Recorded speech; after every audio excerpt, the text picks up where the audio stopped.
My name is Sander, and I'm a big fan of coffee, cocoa, and the climate. And since you're watching, I'm going to bet that you're too. When you're like us, you love talking and thinking about how we can produce all the products we love so much while remaining within our planetary boundaries and while benefiting all the people in the supply chain. You may think that the only beverage where peatlands are important is whiskey, but actually peatlands play a massive role not only in the coffee sector or in the cocoa sector, but in our entire fight against climate change. Since this is a new subject for many of us, I thought let's take some time today to dig into the impact of peatlands and what you need to know working in the coffee or cocoa sector. Let's dig in.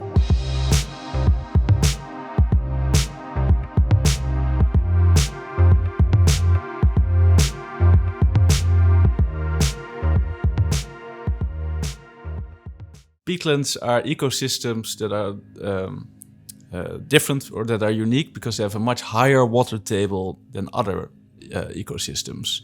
And the high water table means that these ecosystems can generate more plant mass or organic matter every year than what is decomposed, since the organic matter sinks below the water table where it does not have contact with oxygen anymore, so it cannot oxidize anymore. As a result, peatlands have far deeper soils than other ecosystems, and they can also sequester much more carbon than most types of forest can. So although I always associated peatlands with the type of peatlands we see here in Europe, peatlands actually occur all around the planet, both in the temperate and the tropical regions. And peatlands are easy to recognize, not just because of the higher water table, but also because typically on peatlands we don't see a lot of trees, or at least no large trees, because they cannot grow in these conditions. Peatlands are important in our fight against climate change because although peatlands cover only 3% of the planet's surface, they store 25% of the soil carbon.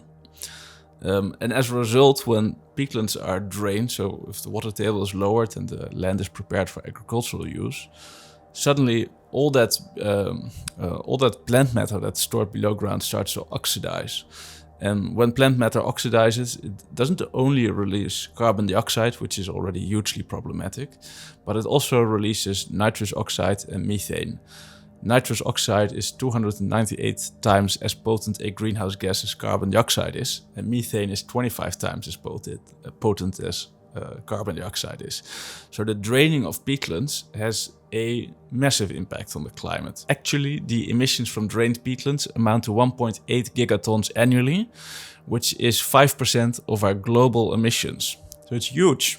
As a company sourcing coffee or cocoa, it's important to know whether your supply chain is adjacent to or on drained peatlands. Since the new GHG Protocol requires you to report on emissions from the conversion of peatlands into agricultural use separately.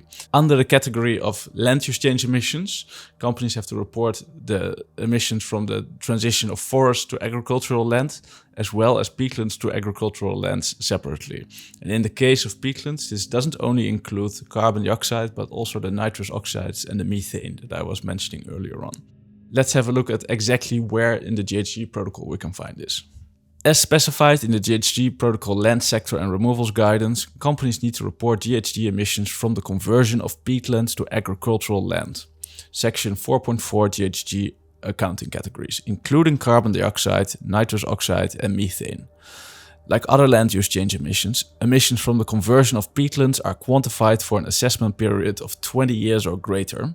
Section 7.2.2 distribution land use change emissions across time, and companies are required to apply a linear or equal distribution. Now you may be wondering where you can find data to report these emissions from the conversion of peatlands. We did a small research and identified all the datasets that are available, and there are some open source data that can be used, but there are also gaps with exact requirements from the GHG Protocol. The best dataset we found is one from FAO, the UN Body for Food and Agriculture, which covers emissions from the conversion of peatlands for the period of 1992 until 2018.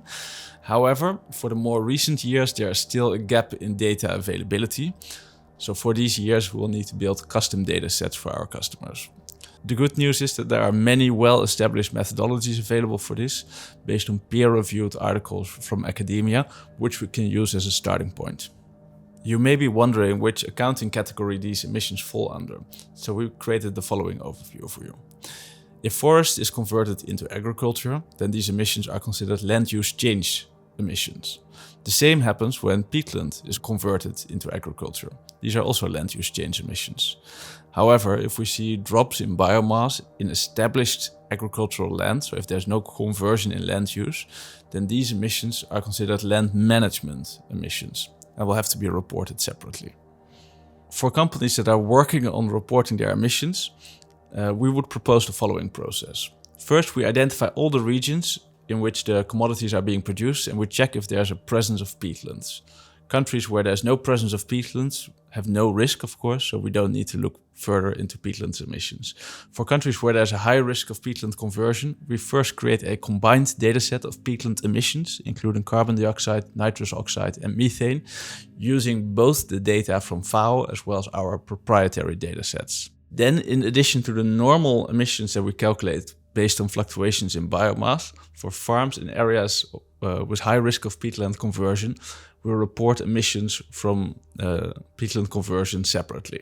If you want to learn more about this, or you want to read more about the impact of peatlands on coffee and cocoa supply chain, we created a handy 4-page document that explains everything you need to know about this. You can download it. We'll put the link in the comment section below. For now, these were my thoughts, but of course I would love to hear yours as well. You can find us on LinkedIn or at carble.co.